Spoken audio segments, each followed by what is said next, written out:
overall performance. Guys, take it away.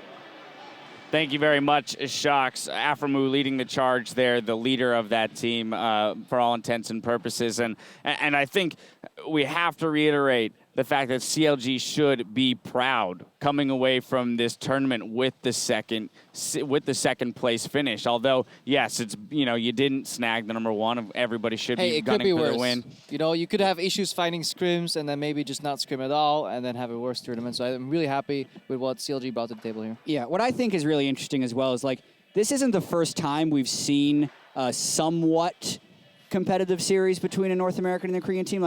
If we think back to the 2014 World Championship, both Cloud9 and TSM had 3-1 series. So the actual score of this series was worse than then. So I don't want to go ahead and say man, what massive growth, the gap is closing. I'm not going to go and make those statements. But what I will say for CLG is that they played a great tournament based on their expectations. This is the best North America has done in reference to every team that's not the Korean teams. And they did also take a game off of SKT in the group stage, so a lot to take back home and still be very proud of. Yeah, and with the current state of the roster, I mean, 2 first-year players coming into this tournament, Stixxay completely unproven on an international stage, relatively unknown, and they come out and get some very well-respected dues, I guess, by the end of the series. And, one thing that I think they will take away from this that maybe RNG won't is that their mental fortitude against SKT never wavered. They fought until the very, very end, and to be able to hold your head high and say that with pride is something that North America will definitely take away from this. Yeah, I was going to return to that point about the mental fortitude being a huge thing for CLG. Do have to push us ahead, though, as both teams did give it their all on the Rift today.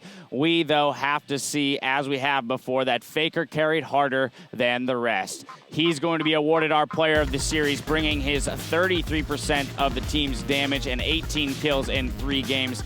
He gets that honors as is much deserved. Yeah, and I mean, there's a lot of things to be said about Wolf's support pool and Bang on AD carry and Duke with the split pushes, but this team is so focused around Faker, the way their dual lane can play passive because they expect Faker to carry almost every game. He destroyed these games even when he was getting incredibly focused, so hats off to Faker for staying dominant. And if anyone wants to see what SKT looks like when Faker's slumping, go watch the group stages again because he was not having a great tournament, so credit to the young man one more time for turning it around and proving that he is the best player in the world. I already said it, poke God enough times, he starts poking you back, and Faker was throwing haymakers this whole series long. A poke from God is much more powerful than a normal poke as well. It's usually a solo kill of some kind. It's usually the equivalent of supports getting poked by mid laners and then just dying. But yeah, I think SKT played very well as a team, and it's really hard sometimes to get the clear MVP. I think Faker did stand out. But yeah, props to Wolf too. Fantastic Nami play, some really nice bubbles. For me, it'd be a tie between him and even Duke. Certain high impact moments, but over the entirety of the series, everything together,